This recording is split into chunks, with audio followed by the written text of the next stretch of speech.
देवी या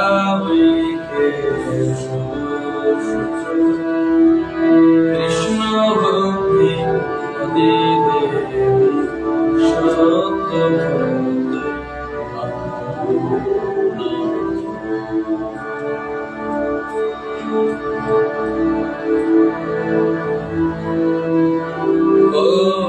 देवाय विद्महे परब्रह्मा धीमहि तन्नो गुरु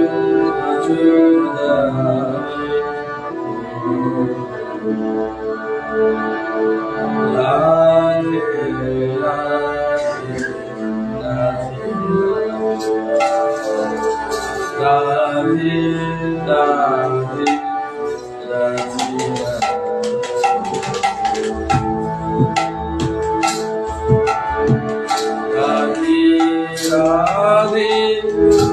राधे राधे राधे राधे राधे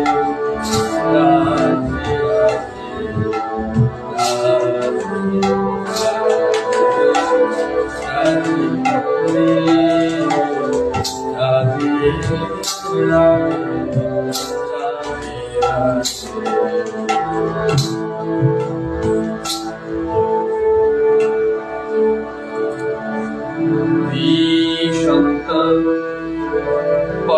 परकायेषु आत्मानं हरिमीश्वरं नीतोकेशानुभवन्यसे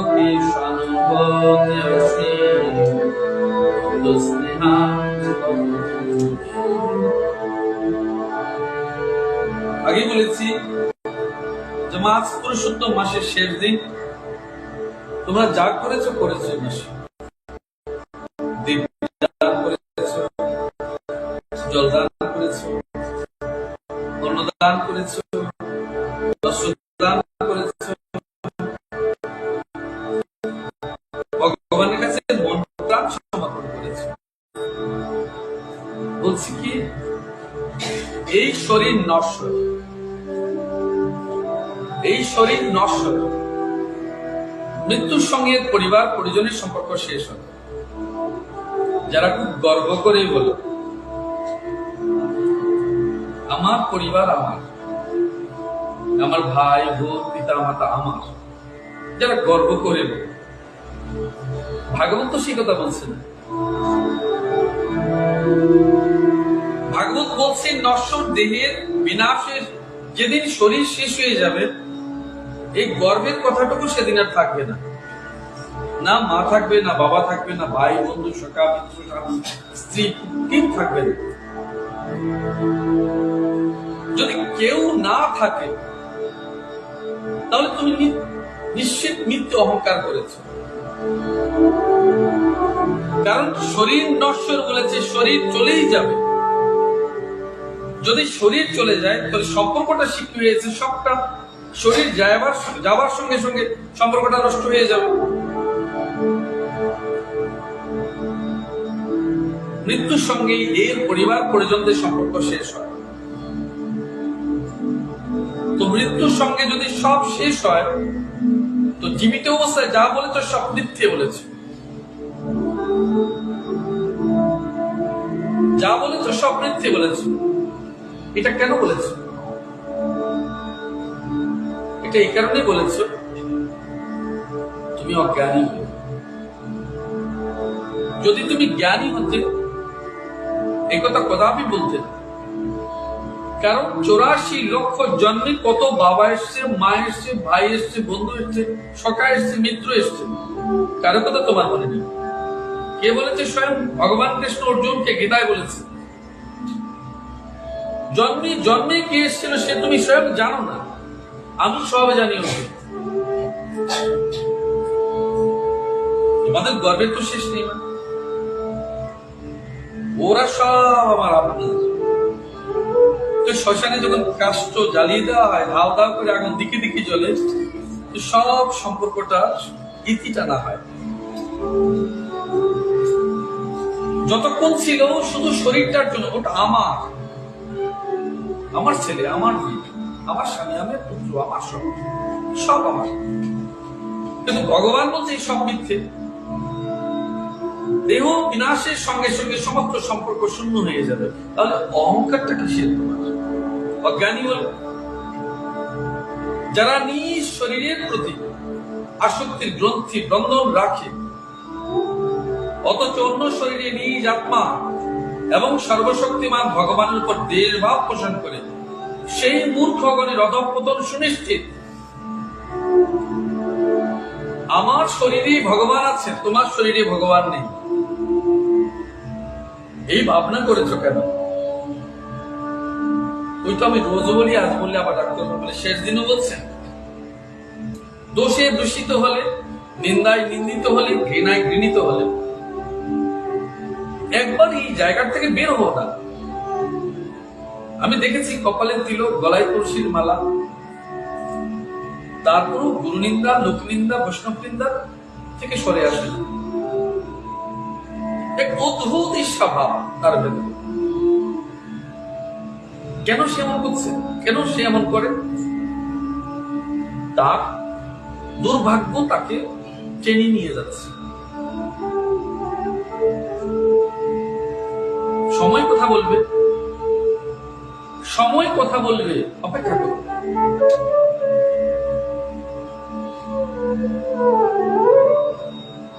হিরণ্যকশিপু অনেক করেছে প্রহ্লাদকে দিয়ে, অন্তিম পরিণাম জানা।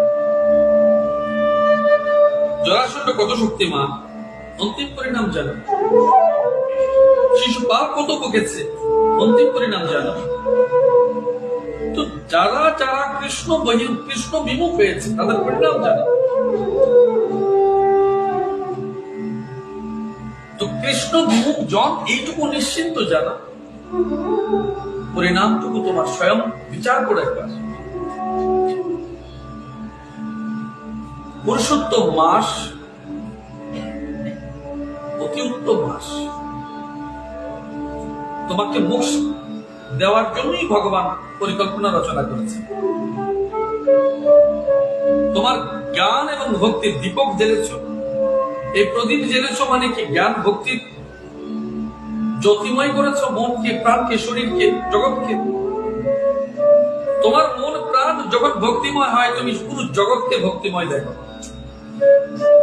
তুমি পুরো জগৎ যখন জ্যোতিময় দেখো, পুরো জগৎকে নিজে জ্যোতিময় হলে জগৎ জ্যোতিময় দেখো। নিজের ভেতর দেশ থাকলে জগৎময় দেশ দেখো, মানে ঈশ্বরান্বিত ভাব দেখো। ভেতরে হিংসা তাহলে জগৎ হিংসা করে তোমার কাছে লাগবে। কিন্তু এইটুকু তো স্বয়ং বিচার করো। যেদিন তোমার ভেতরে বিনয় ভাব থাকে, জগৎকে ভালো লাগবে। যে বৃক্ষে অধিক ফল হয় ঝুঁকে পড়ে, যে বৃক্ষে ফল নেই সে ঠায় দাঁড়িয়ে থাকে। পরম বৈষ্ণব জন জানা, ভক্তিগণ যারা, যাদের ভেতরে পরমা ভক্তি এবং জ্ঞান হয়েছে, তিনি জ্যোতিময় হয়েছে, আলোকময় হয়েছে, জগৎকে আলোকিত করেছেন স্বয়ং জ্ঞান আলোকে। মোক্ষের দুয়ারে গেছেন এবং আরো 10 জনকে তিনি সে পার করিয়ে দিয়েছেন। যখন কোনো মানুষ তোমার ভেতরে ভগবানকে অস্বীকার করে আর তোমাকেই ঘৃণা করে বারবার, ওই জায়গায় আমি প্রত্যেকটা লোককে বলবার চেষ্টা করছি, কর্মফল কিন্তু তোমার হাতে। মুক্ত হবে কি হবে না তোমার হাতে। মোক্ষ লাভ পাবে কি পাবে না তোমার কাছে। ভগবত ধাম যাবে কি যাবে না তোমার কাছে। বলে কিভাবে? তুমি এই সবের পরে কি উপরে কি? তোমার ভেতরে দুই চোখে দোষ নির্দোষ দুটো থেকে উপরে উঠেছো কিনা, ভালো মন্দের উপরে উঠেছো কিনা, জ্ঞান অজ্ঞানের উপরে উঠেছো কিনা, ওটা ভাবো না। ওই যেমন আমি রোজ তোমাদের বলি, আমি পাপে এবং পুণ্য দুটার মধ্যে দিই। পুণ্যেও জন্ম, পাপেও জন্ম। পুণ্যে উদ্যোগামী হবে, পাপে অধগামী হবে, কোনটার মধ্যে আমি না। পুরুষোত্তম মাসের পুণ্য আমি চাইছি না, অন্যায় অপরাধ কর্ম করে অধগমন চাইছি, কোনটাই চাইছি না। আমি কোনটাই চাইছি না তোমার কাছে। ঈশ্বরের কাছে এইটুকু বলছি, তোমার কৃপা শুধু চরণ সেবার জন্য, আর কিছুর জন্য নয়। পুরুষোত্তম মাস শুধু পুরুষোত্তম মাস নয়, নিয়ম সেবা মাস বলো, যে কোনো মাস বলো, প্রত্যেক মাসে ভগবানের কাছে একটি দাবি থাকবে, বলে দাবি তো নয়, আবেদন থাকবে, কি প্রভু আমাকে তোমার সেবার যোগ্য করে তোলো, তোমার সেবার সুযোগ করে দাও।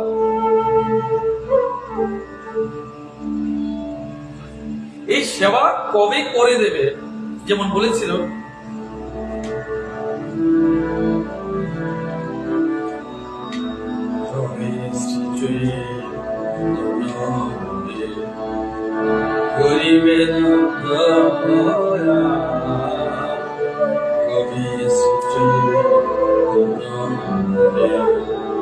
এই প্রত্যেকটি জায়গায় এইটুকু বিচার করে দেখো, এইটুকু ভাবো যে ভগবান তুমি আমায় কবে দয়া করবে,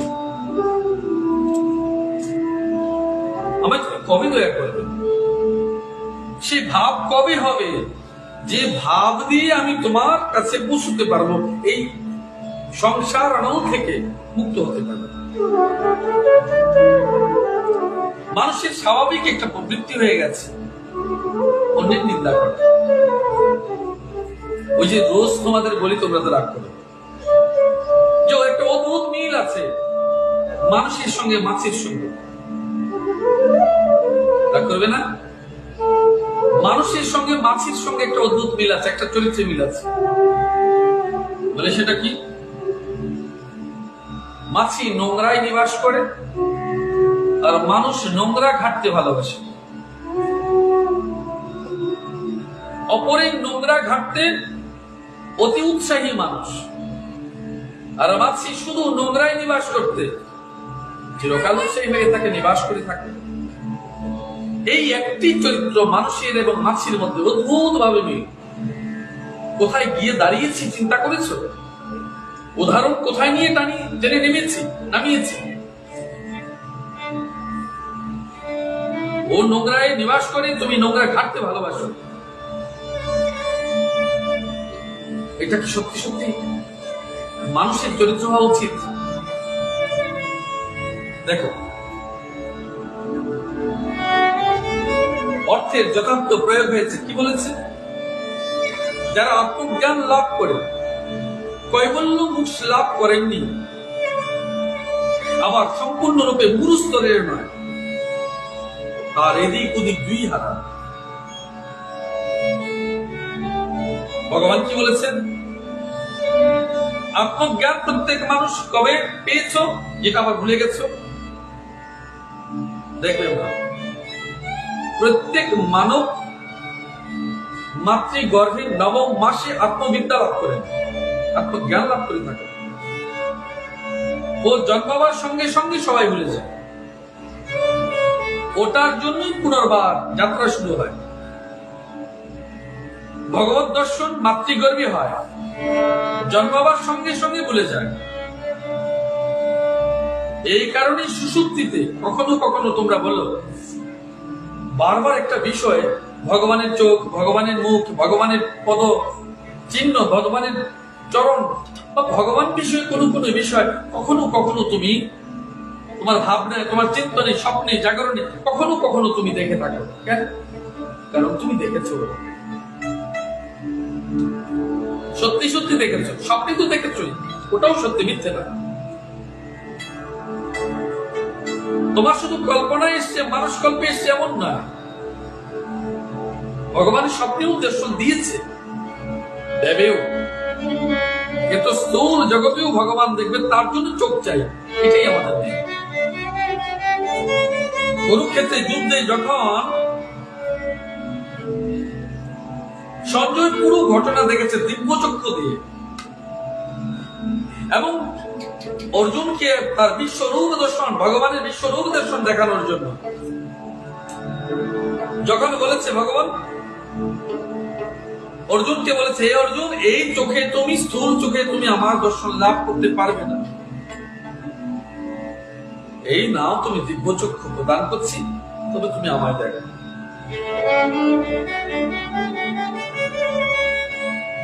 সেই দৈব চক্ষু, দিব্য চক্ষু, জ্ঞান চক্ষু, আত্মচক্ষু সব তোমার ভেতরে আছে।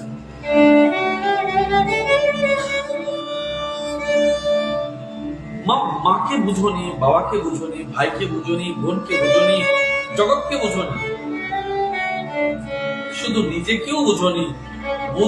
বলছো তো নিজেকে বুঝেছো, নিজেকেও বুঝোনি, নিজেকে শুধু শরীর ভেবে অহংকারে মজেছ। যখন মানুষ নিজেকেই নিজে জানতে পারলো না, তো ঈশ্বরকে জানবে কোন চোখে? এই জন্য তো প্রয়োজন জ্ঞান চক্ষু। দীক্ষা দিয়েছে, কারে দীক্ষা দিয়েছে? আমি তো বলে মন্ত্র দিয়েছি। তো তোমরা রোজ বলো দীক্ষা পেয়েছি। কোথায় পেয়েছো? যে মন্ত্রে দিব্য জ্ঞান প্রস্ফুটিত হয়, দিব্য দর্শন প্রাপ্তি হয়, কতজনকে মন্ত্র দেওয়ার পর ওই রকম পরিস্থিতি তৈরি হয়। না তোমার প্রযত্ন থাকে, না তুমি একবার সমর্পণ করে থাকো, না তোমার ঐকান্তিক নিষ্ঠা ভক্তি থাকে, না নিজকে মুক্ত করবার জন্য তোমার প্রয়াস থাকে। তো গুরু দীক্ষা ওই যেদিন দিয়েছে মন্ত্র সেদিনই সে সমাপ্ত হয়ে যায়। তারপর সেটা ওই গীতা যেমন লাল সালু দিয়ে বাড়িতে রেখে দিয়েছ, ওটাকেও তুমি সেইরূপ ভাবে ঢেকে রেখে দিয়েছ। যে বীজ গুরু মন্ত্র দিয়েছে, গুরু তোমায় দিয়েছে, সেই বীজ তোমার শরীর, আত্মিক শরীরে, মনরূপ শরীরে সে বীজ বপন হয়েছে। সে বীজ নারী হবে, নার্সিং হবে, পরিচর্যা পাবে, গাছ হবে, ফল হবে, তবে তো মুক্ত হবে। কেউ কেউ তো বলে বীজ মনে নেই, আবার কেউ বলবে এটা তো দু বীজ, দু নাম, তিন নাম, এক নাম, 4 অক্ষর, 5 অক্ষর, 6 অক্ষর, লড়াই করে। 2 অক্ষর, 4 অক্ষর, 10 অক্ষর, 12 অক্ষর লড়াই করে। আমি এটা পেয়েছি, আমি ওটা পেয়েছি। তো কি করবে পেয়ে? কি করবে পেয়ে বলো? লোকের মাঝে অহংকার, আমি এটা পেয়েছি, ওটা পেয়েছি, সেটা পেয়েছি। আমি তোমাদেরকে বলি, বলবে আচ্ছা 2টো পান, 4টে পান, 10টে পান, 12টি পান, ভগবত দর্শন হয়েছে তো? ভগবানের কৃপালাভ হয়েছে তো? যিনি পাননি তিনি তো এইসব বলবেন, যিনি পেয়েছেন তিনি বলবেন নাকি?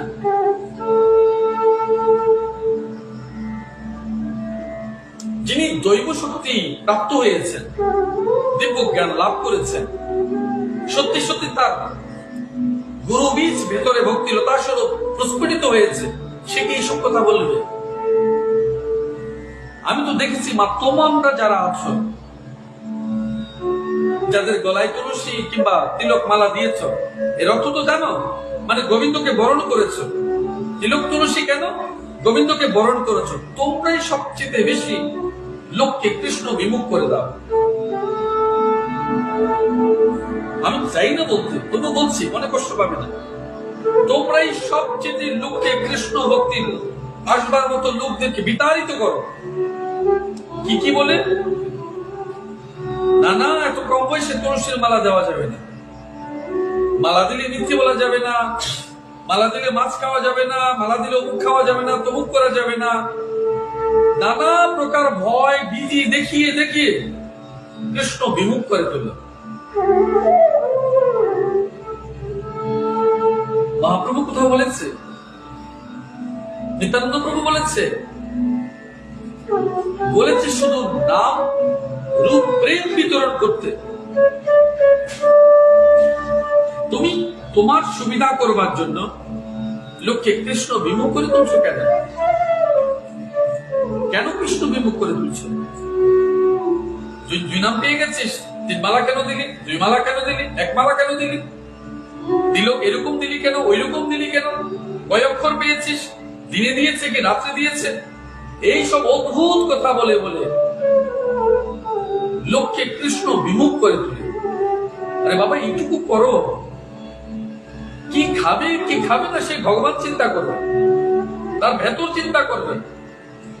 যদি নামের গুণে সব ছেড়ে দে, রাধে রাধে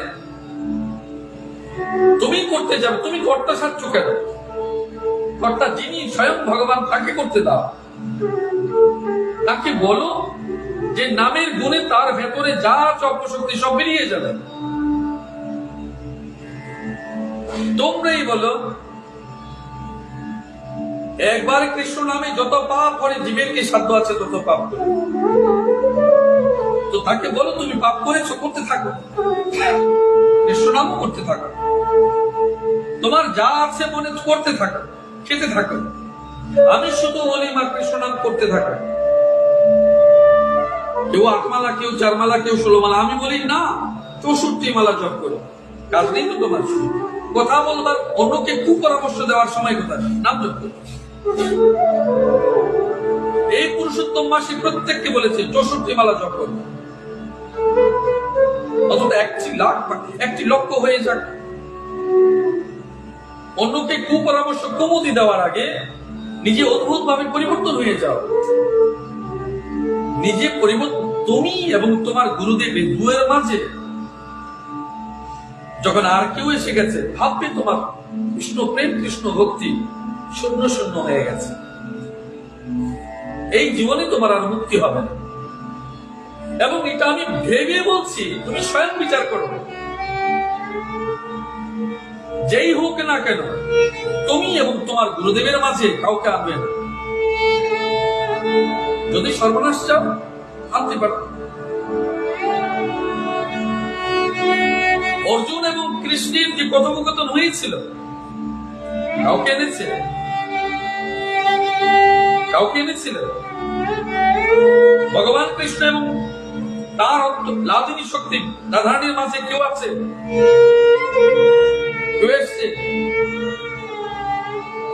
সে প্রেম, ভগবত প্রেমের মাঝেও কেউ নেই, গুরু শিষ্যের মাঝেও কেউ নেই। যখনই কেউ ঢুকবে, মনে রাখবে সেটা প্রাচীর। এই প্রাচীর এক অদ্ভুত মায়া তৈরি করবে, গুরু এবং শিষ্য থেকে ডিভাইড তৈরি করবে, ঈশ্বর এবং ভক্তের মাঝে ডিভাইড তৈরি করবে। এই জন্য তোমার মুক্তি তোমার হাতে। এই জন্মের সময় মা যখন জন্ম দিয়েছে, এই বেদন মা ভিন্ন জগতে কেউ যেমন বোঝে না, এই ব্যথা এবং যন্ত্রণা আঘাত মা ছাড়া যেমন কেউ বুঝবে। আমি বলতে পারি, উপলব্ধি করতে পারবো, কারণ আমি মানব। অনুধাবন করবার চেষ্টা করছি মাত্র, মা সেটা আমি বুঝবো না।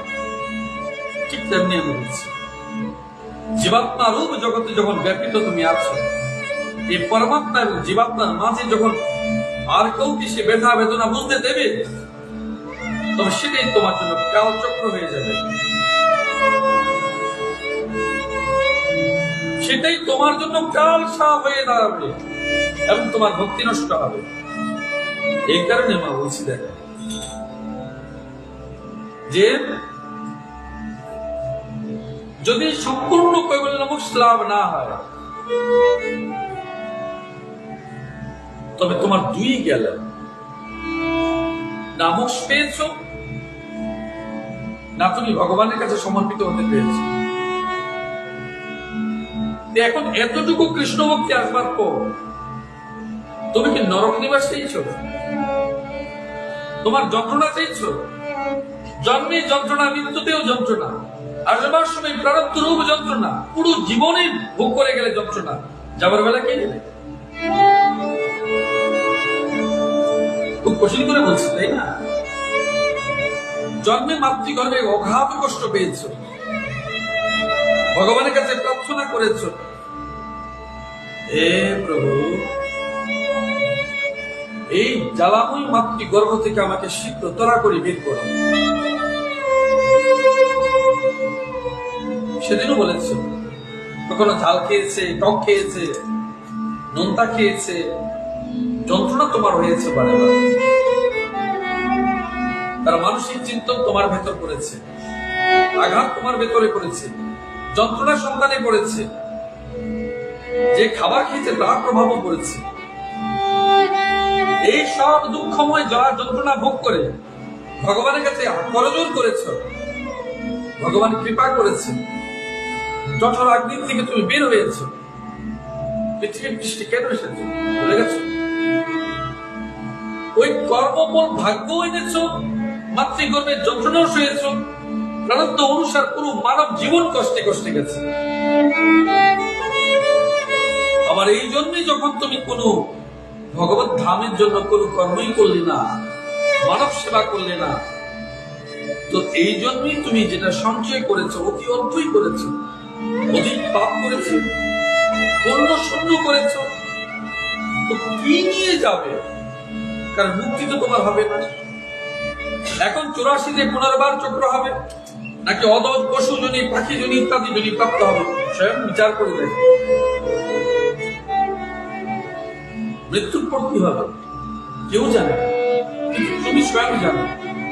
কারণ তুমি জানো তুমি জন্মে কি করেছো, তুমি ভগবানের জন্য কি কি কর্ম করো, লোকের জন্য কি করো, সেবা ধর্ম কি করেছো, পরার্থে কি কল্যাণ সাধন করেছো, সে স্বয়ং তুমি জানো। আমি জগতের শ্রেষ্ঠ, আমি সবচেয়ে ভালো, এই অদ্ভুত মানসিকতাই তোমাকে পতন করিয়ে দেবে।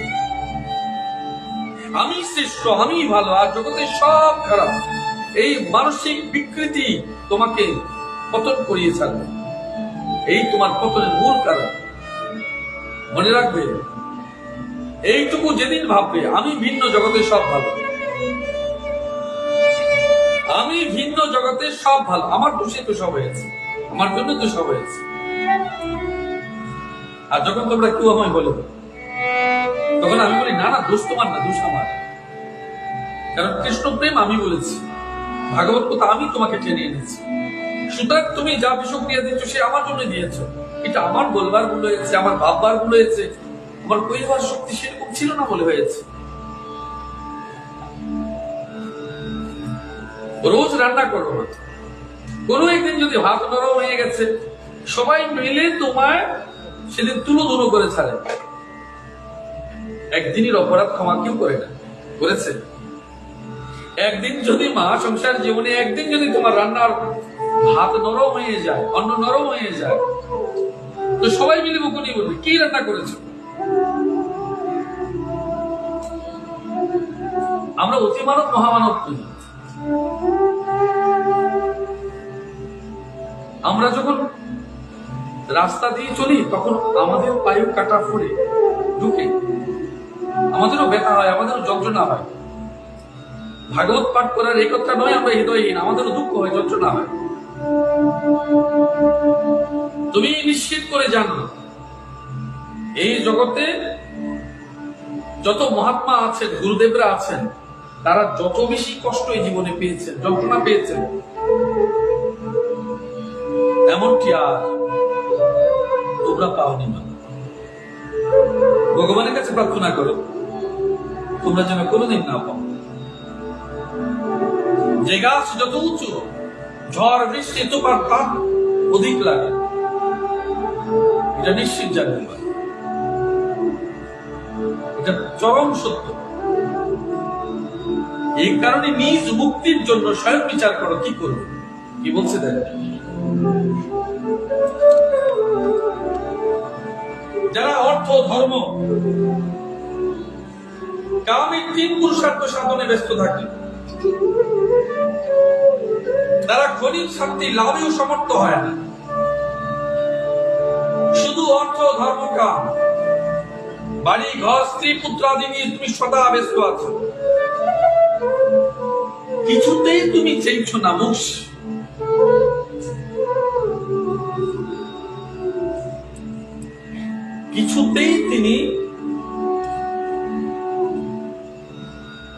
কিছুতেই তিনি চাইছেন না মোক্ষ লাভ।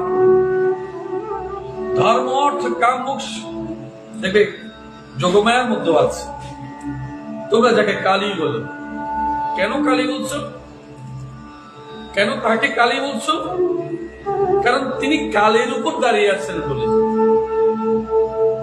তিনি কালের উপর দাঁড়িয়ে আছেন বলে তাকে তুমি কালী বলছো। অজ্ঞান বিনাশক বলে কালী বলছো। যিনি স্বয়ং জগৎকে আলোকময় করেন, যিনি তোমাকে মায়াযুক্ত করেন, সংসারকে আপন ভাবিয়ে দিয়েছেন, এবং যার শরণাগতি দিলে যিনি স্বয়ং মায়াধীশের সঙ্গে যুক্ত করিয়া দেন, ভগবান কৃষ্ণের সঙ্গে যোগদান করে থাকেন। যাই শ্যামাকে বলছো, সেই শ্যামাকে বলছো যিনি শ্যাম, সেই শ্যামাকে ধরো যিনি শ্যামকে দেবে। এই শ্যামাকে না বুঝলে শ্যামকে বুঝবে না, শ্যামাই শ্যামকে দেবে। এই জন্য মা যোগমায়াকে অবহেলা নয়। তুমি কৃষ্ণ ভক্ত বলে শিবকে অবহেলা করো, কালীকে গালিগালাজ করো, অনেকে অবহেলা করে। সত্যি সত্যি কি তোমরা অজ্ঞানী? হয়তো কেউ আমাকেও গালি দেবে এই কথা বললে। ওরা বৈষ্ণব, পরম বৈষ্ণব, শ্রেষ্ঠ বৈষ্ণবদের মধ্যে একজন হচ্ছেন শিব। যিনি শিবানী তিনি স্বয়ং যোগমায়া। ভগবান কৃষ্ণ জগতের সমস্ত শক্তির আধার তাকে করেছেন, এই জন্য তাকে যোগমায়া বলেছেন। তাকে দিয়ে জগতের সব কাজ করা। তাকে তুমি নিন্দা করো, ঘৃণা করো, কি অদ্ভুত বলো তো। এই জন্য আমি বলছি মা, শ্যামের বিভবটুকুই হচ্ছে সেবা। শ্যামের জ্যোতির্ময় হচ্ছে সেবা।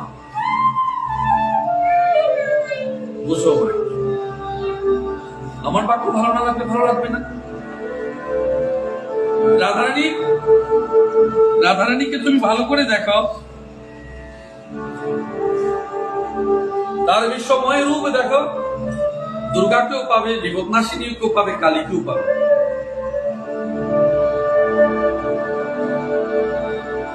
যদি ভগবান কৃষ্ণের চরাচর রূপ হয়, তারই অংশ, তারই অন্তরাত্মা শক্তি, প্রেম শক্তি রাধারানীর তেমন হবে। যদি ব্রহ্মা বিষ্ণু মহেশ্বর গুণাবতার হয় ভগবান কৃষ্ণের, তো মহাসরস্বতী, মহাকালী, মহালক্ষ্মী এরাও রাধারানীর অংশ তো হবে। এই সত্য কেন বলছো?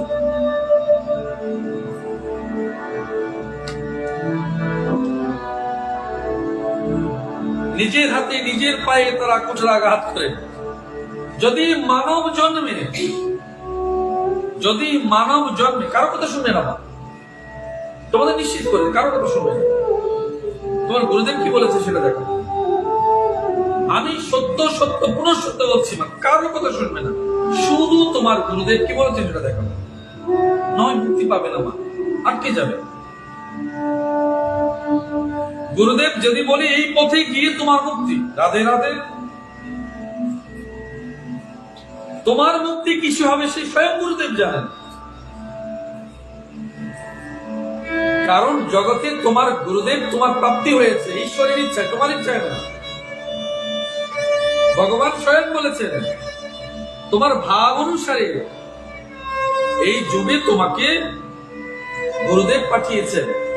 গুরু ভগবান তোমার ভাব এবং কর্মানুসারে, ভক্তি অনুসারে প্রদান করেন। তোমার ইচ্ছে গুরুদেব প্রাপ্তি হয়নি, ভগবানের ইচ্ছে গুরুদেব প্রাপ্তি হয়েছে। তোমরা রোজ কলিযুগ কলিযুগ বলো, কেন বারবার কলিযুগ কলিযুগ বলছো? আমি তোমাদেরকে বারবার বলছি এটা কলিযুগ নয়, এটা কৃষ্ণ যুগ। কলিযুগ নয়, এটার নাম কৃষ্ণ যুগ বলো। কেন কলিযুগ বলছো? কৃষ্ণ যুগ বলো। যেই যুগে কৃষ্ণ নামই সব হয়, সেই যুগটার নাম কলিযুগ নয়, সেই যুগটার নাম কৃষ্ণ যুগ নয়। আর পুরুষোত্তম ভাষা আমি এই যুগে বলবো, কলিযুগ ভেবে মনে দুঃখ পেও না, কৃষ্ণ যুগ ভেবে মনে পরমানন্দ আনন্দিত। রাধে রাধে।